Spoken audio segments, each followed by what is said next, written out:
Hello, everyone, and welcome to the Milan Sharma Show, a show discussing a variety of subjects through the lens of civil discourse. I'm your host, Milan Sharma, and today I'll be discussing how the pandemic of 2020 changed everything. Now, obviously, that sounds very broad. It sounds so simple, and yet the answer is very complex. I'm going to share with you guys.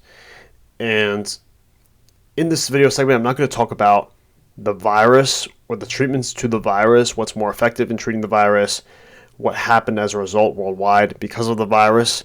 I'm going to go and talk about more importantly, or more in detail, the unintended consequences of the pandemic and how it really has changed everything in a variety of ways, in ways that we really never knew could happen, could change.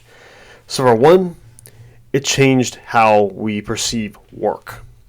So many people in the past worked their jobs, worked in their office, worked in their cubicles, and worked very hard at their job. Didn't really mind it, or even if they didn't like it that much, they continued to work on it. They worked on their job, they didn't leave their job. But now, as a result of the pandemic, there was like a new phenomenon of quiet quitting and transitioning into different jobs. People were quitting their jobs, trying to find other positions that were more flexible. That's something they may have liked more, made a different career path, and that you were trying to find jobs that actually were more flexible with remote working or hybrid style of work. Now, before the pandemic happened, hybrid or remote work didn't even exist. Nobody even knew what that was. Remote work wasn't even considered a luxury or even an option for many people. And the remote work that was an option was not really for careers. It was more so for jobs that even I've seen online, like maybe teaching teaching students a different language across the world, or some sort of like call servicing company job. So things like that people really talked about. But remote work was not really a massive available thing for many employees, many workers in the job market. And now with the pandemic happening, many people left their jobs when their employers were requiring them to come into the office full time. So what happened as a result of that is that employers were under pressure to create a hybrid type of schedule or to cater to the desires of the employees, because otherwise they wouldn't work for their company anymore. So with all that in mind, what are my thoughts on this exactly? So I personally think this is a great thing. I think it's very important for employers to have some sort of pressure to treat their employees well and make sure their concerns are heard. Now, if some employees were revolting against the company and saying, like, we want to work a hybrid schedule, and this was before the pandemic, a lot of times it would have been like, okay, well, we'll find other employees to replace you. But now, because of the pressure that the pandemic caused in 2020, there's a competition between what employers can provide for employees. There's a competition of the benefits of paid time off. Work-life balance is becoming a much more important thing for workers to keep in mind, to be mindful about. People are prioritizing working remotely and spending more time with their families than ever before. I mean, when my grandparents when my grandfather was working full time, and like paid time off didn't exist. Remote work didn't exist. Paid time off didn't really exist, and if it did, he never used it. It definitely wasn't used in society that often, because it was like back then. It was very much okay. Go to work, come home, support your family. Go to work, come home, provide for your family. But there was never that aspect of actually spending quality time with your family. There was never this aspect of spending vacation time with your family.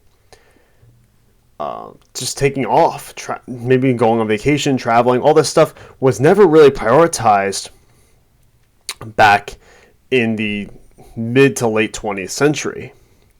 But now, these things are becoming more of a priority for families to do, and many people want to spend more time with their families, not just be working on the hamster wheel for the rest of their lives. And I think that's something that is really a great thing in my opinion, because we only live once in this world, and whether you're religious or not, we're all going to die. At some point, we're all going to pass away. We're all going to die. Newsflash, it's going to happen. And here's the thing: tragedies happen all the time, and it's a shame. It's scary. It's a scary thing, and I want to live every moment. I want to make sure that I live every moment fully, and I don't have any regrets.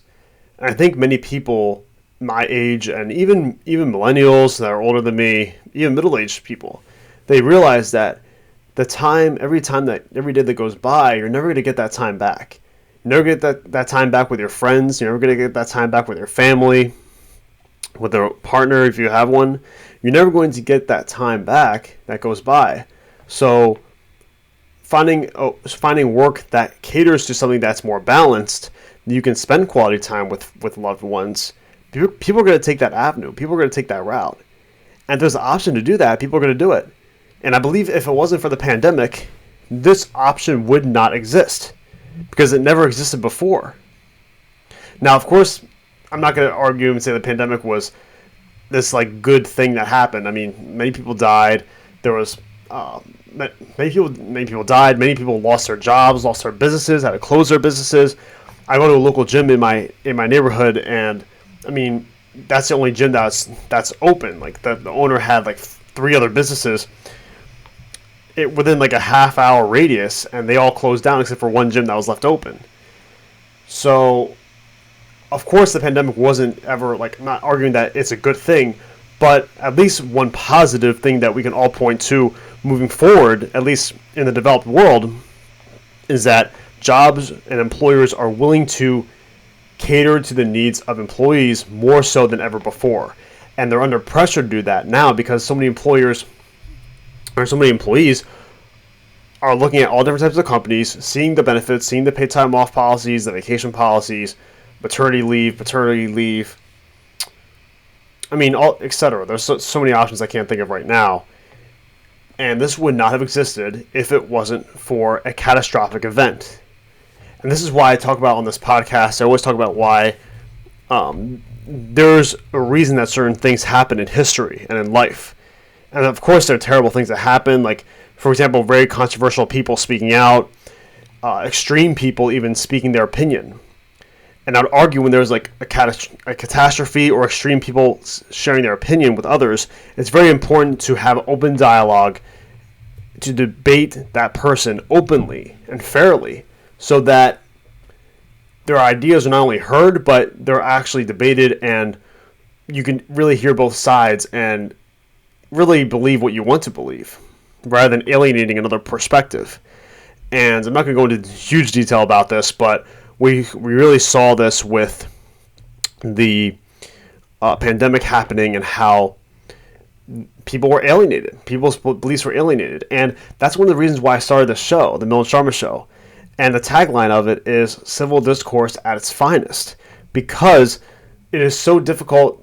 And now the political climate's gotten a little better, but a couple of years ago, it was very difficult to have discussions with people across the aisle, even people that weren't even that interested in politics. They had certain ideas and followed certain ideologies. They didn't want to associate with someone that had an opposing ideology, and didn't want to even have discussions with the opposite person, with opposing ideologies, opposing political beliefs, because there was so much hysteria, there was so much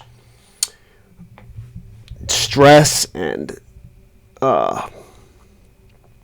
fixation on what you believe is morally superior, what you believe is morally right. And I believe having that sort of mindset is so dangerous, because nobody is ever 100% right on all issues. Left wing, right wing, center, whatever it is. There's not always a black and white solution to everything. So it's very important to hear the other side, have an open forum, make sure both people are both respected, agree to disagree, and move forward. And I feel like that's why I started the show, because that doesn't happen nowadays. So, got off on a tangent there a little bit. But going back to what I was stating with the pandemic, the one unintended consequences that comes from it is that employers need to take into account what employees want more than ever before. And there's so many companies or so many different types of jobs out there, and there's so many opportunities. And it's like this pressure that is good for the workforce as a whole, because I do believe quality time is very important. It's very important. We have finite time on this earth, and you want to live every moment to the fullest. And it doesn't mean that you need to spend a lot of money traveling the world, or spend a lot of money like going out to 5-star restaurants or 5-star hotels or ski resorts or spas or hotels or anything like that. Just being able to not be in traffic for an hour and a half, 2 hours, and spending quality time with family. That's something that many people cherish, that many people enjoy. And now that's possible. So I want to share that with you all. Again, my name is Milan Sharma. Thank you all so much for watching. Please like, share, subscribe to the channel. Check all the links below to listen to this episode on your favorite audio platform, whether that's Google Podcasts, Spotify, Apple Podcasts, Stitcher, Radio Public, etc. There's many more in the description below. And if you want to support my channel, you can also click the link on the bottom of the description section. Thank you all so much for listening.